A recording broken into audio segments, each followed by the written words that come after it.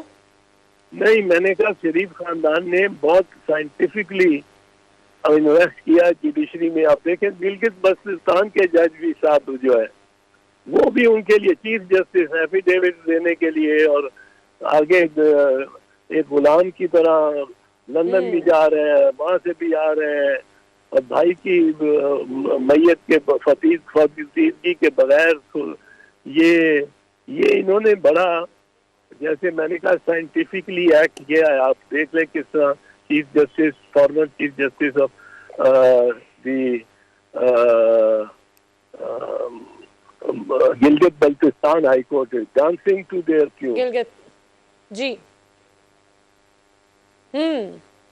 Absolutely absolutely.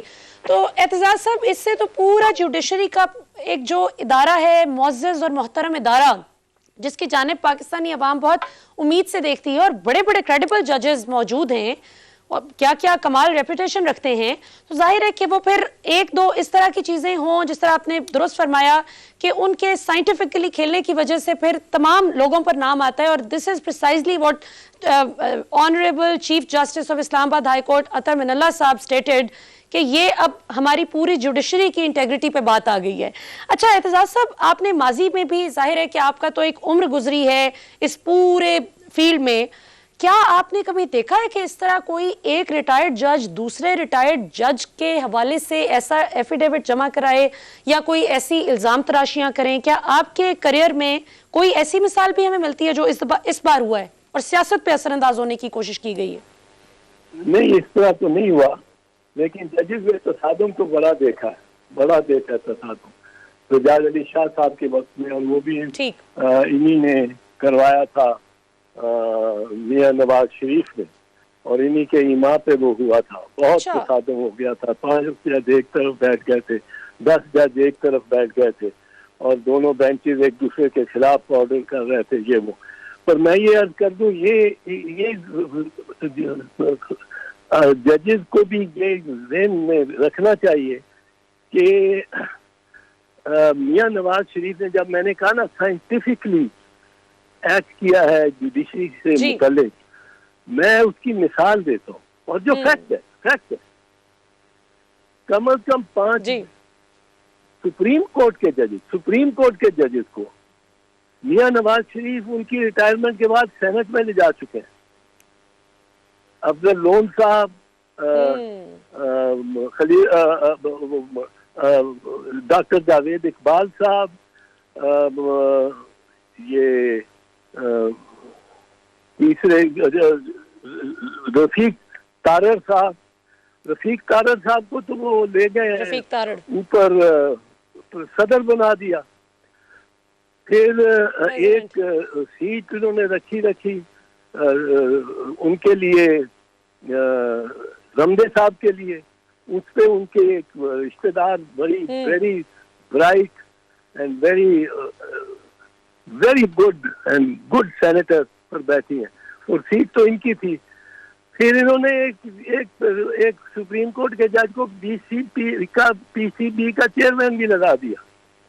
اب ایک supreme court کے جج کو کیا پتا کہ شارٹ لیگ کیا ہوتی ہے، لانگ آن کیا ہوتا ہے، لانگ آف کیا ہوتا ہے، سیلی پوائنٹ کیا ہوتا ہے، گلی کیا ہوتا ہے، بالکل صحیح، تھرڈ مین کون سا ہوتا ہے. یہ مطلب ہے وہ اس کو لگا دیا چیئرمین پی سی بی. یہ دیکھیں نا کس طرح ریٹائر کیونکہ ہو چکے تھے، اس لیے کوئی کہہ نہیں سکتا کہ آپ یہ غلط ان کو، یہ مطلب کوئی رشوت دے رہے ہیں یا کچھ. وہ تو ریٹائر ہو گئے. پر انہوں نے نواز شریف کے حق میں بہت بڑا فیصلہ دیا ہوا تھا. تو یہ فار سروسز رینڈرڈ عموماً کہتے تھے لوگ کہ یہ ہوا ہے. ایک صاحب کو پھر پریزیڈنٹ بنانا چاہا انہوں نے، سپریم کورٹ کے جج صاحب کو، ان کو پھر پریزیڈنٹ بنایا، اب اپنی پارٹی کی طرف سے نامینیٹ کیا. وہ ہار گئے جب صدارتی کانٹیسٹ، تو ان کو گورنر سندھ لگا دیا. اب ان ججز کا کیا کام ہے، کیا تعلق ہے کسی مسلم لیگ نواز سے یا کسی سیاسی جماعت سے؟ کس طرح ہو سکتا ہے؟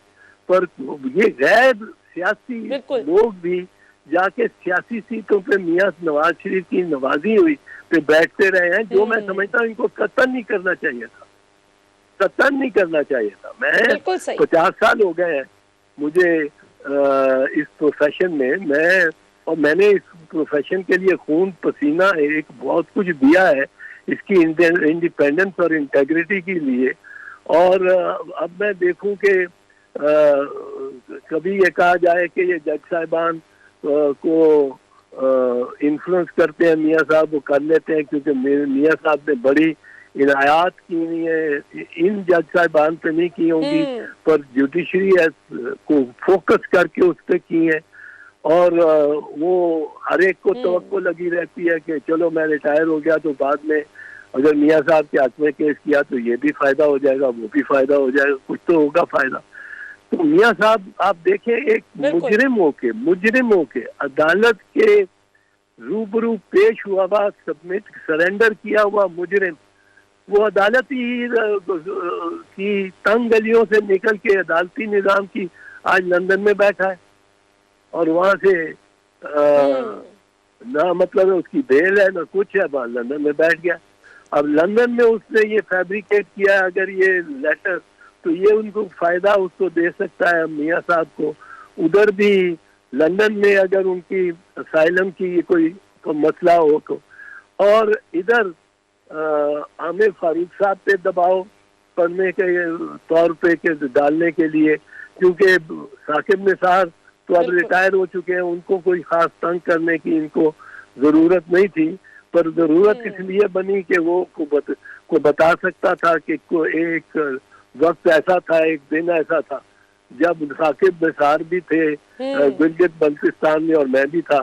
اب اگر یہ دونوں ایک دن میں دکھا سکے تو اس کے بعد داستان کو چاہے کسی طرف لے جائے، ادھر سے کشمیر کی طرف لے جائے یا ادھر سے اسلام آباد کی طرف لے جائے یا پشاور یا ایبٹ آباد کی طرف لے جائے، اس نے بس یہ دیکھا کہ دونوں ایک وقت میں گلگت بلتستان، اور غالباً ہو سکتا ہے ایک ریسٹ ہاؤس میں ہو یا ثاقب ریسٹ ہاؤس میں ہو اور یہ ان کو ملنے گئے ہوں سلام کرنے ایز اے سینئر ان کو، تو یہ اس میں بہت ساری چیزیں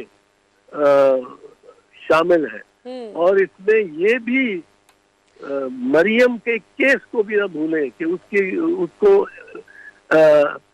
جو کوشش کی انہوں نے کرنی ہے کہ آخر میں اور زیادہ دیر میں نہیں اس کو بری کروا لیں، تو یہ سارا ایک اسٹرکچر اور پیچھے ان کی ہسٹری ججز پہ، اور پھر ان نے جس طرح واردات رانا شمیم کے ذریعے کی ہے، وہ یہ ساری توقع ہے کہ فیبریکیٹ ایویڈنس کر کے اور اپنے دوسرے پرانے تجربات کے ذریعے اور طلسمات کے ذریعے یہ ججز سے اپنے حق میں فیصلہ لینے اور اس کو بری کرا دیں۔ بالکل صحیح۔ اچھا اعتزاز صاحب، آپ نے بالکل درست فرمایا کہ یہ واقعی کہانی کو کسی بھی طرف لے جائیں، لیکن یہ بڑی ان نیچرل سی بات لگتی ہے کہ بالفرض ایک لمحے کے لیے اسیوم کر بھی لیا جائے کہ جی واقعی یہ بات ہوئی ہوگی اور ایسے ہی انہوں نے کسی کو فون پر ہدایات جاری کی ہوں گی، تو یہ بھی کتنی ان نیچرل بات ہے کہ وہ ان کے سامنے یہ بات کر رہے تھے، مطلب انتظار کر رہے تھے کہ وہ تشریف لیں رانا شمیم صاحب اور پھر وہ یہ ہدایات جاری کریں۔ جی بالکل ملیحہ، بالکل ٹھیک کہہ رہی ہو۔ یہ ایکچولی سرکمسٹانشل ایویڈنس جو ہوتا ہے نا، وہ سرکمسٹانسز سارے دیکھنے پڑتے ہیں، اس میں عدالت کو سارے سرکل کہ کس ماحول میں کس نوعیت کے جو ارد گرد کے حالات تھے، جو لوگ تھے، کیا یہ چیز ہو سکتی تھی اس ماحول میں، تو یہ نہیں ہو سکتی تھی۔ میں کہتا ہوں ثاقب نثار کی خواہش بھی ہو کہ وہ یہ کروا لے، بیل آگے کروا لے کسی کی، تو وہ کچھ ٹیلی فونوں پہ بات گلگت بلتستان میں بیٹھ کے اور ٹیلی فون پہ بات کر کے اپنے رجسٹرار کو کہہ رہے ہیں کہ وہ اسلام آباد ہائی کورٹ کا جج ہے، ڈفرینٹ ہائی کورٹ ہے، ڈفرینٹ چیف جسٹس ہے، وہ ان کے ماتحت نہیں ہے، اس کو جا کے میرا یہ پیغام دے دو، اور پیغام بڑا بھیانک ہو تو یہ تو boggles the mind, really boggles the mind. پر میں آپ کو یہ بتاؤں یہ چیز ایبسلیوٹلی نہیں آپ بتائیں. جی جی نہیں سر پلیز آپ فنش کریں. اچھا نہیں میں یہ کہہ رہا ہوں یہی جو چیز ہے نا یہ تو boggles the mind. اور عدالت میں یہ سب کچھ دیکھنا ہوتا ہے اور یہ میاں صاحبان کی یہ بھی ایک ان کی ان کا طریقہ کہہ لیں. ان کا طریقہ یہ ہے کہ ڈاکومنٹ کو یا کسی ثبوت کو یہ پیش کر دیں گے پبلک میں, پریس کانفرنس بھی کر دیں گے, لیکن اس کو ثابت کرنے کے لیے عدالت میں کبھی پیش نہیں کریں گے کہ اس کو ثبوت کے طور پہ عدالتی اور وکالتی اور قانونی انداز سے کیا جائے. مثلا انہوں نے وہ ٹیپ جج ملک ارشد کی وہ جب پیش کی ارشد ملک 10 بیٹھے ہوئے تھے مسلم لیگ کے اعلیٰ ترین افراد, مریم بی بی تھیں ان کے ساتھ, ایک طرف شہباز شریف تھے, دوسری طرف فارمر پرائم منسٹر یہ اپنے شاہد خاقان عباسی تھے, پھر خواجہ تھے, پھر خواجہ وہ جو آصف تھے, پھر یہ سارے بیٹھ کے اور انہوں نے کہا کہ یہ ایک فلم چل رہی ہے ویڈیو, یہ اس میں دیکھ لیں کنفیس کیا ہے, اعتراف کیا, اقبال کیا ملک ارشد نے. تو وہ اب میں نے یہ کہا اسی وقت کا کہ اگر یہ ٹیپ یہ جمع کرا دیتے ہیں عدالت میں تو میاں صاحب تو بڑی جلدی بری ہو جائے گا, ایک دن میں آئے گا بات, ضمانت تو ایک دن میں ہوگی. اور یہ مسلم لیگ کو کرنا چاہیے. پر یہ گئے وہ انہوں نے اس کو پیش کیا کسی عدالت میں آج تک, کیونکہ وہ فیبریکیشن تھی اس میں. اچھا پھر آپ دیکھو بالکل صحیح قطری خط اسی طرح کا ایک کیلیبری فونٹ وہ لیٹر ہی فیبریکیٹڈ تھا. ان کے ساتھ کوئی مقابلہ کر سکتا ہے؟ اور پھر کوئی عدالت ان کے خلاف ایکشن اس میں نہیں لیتی.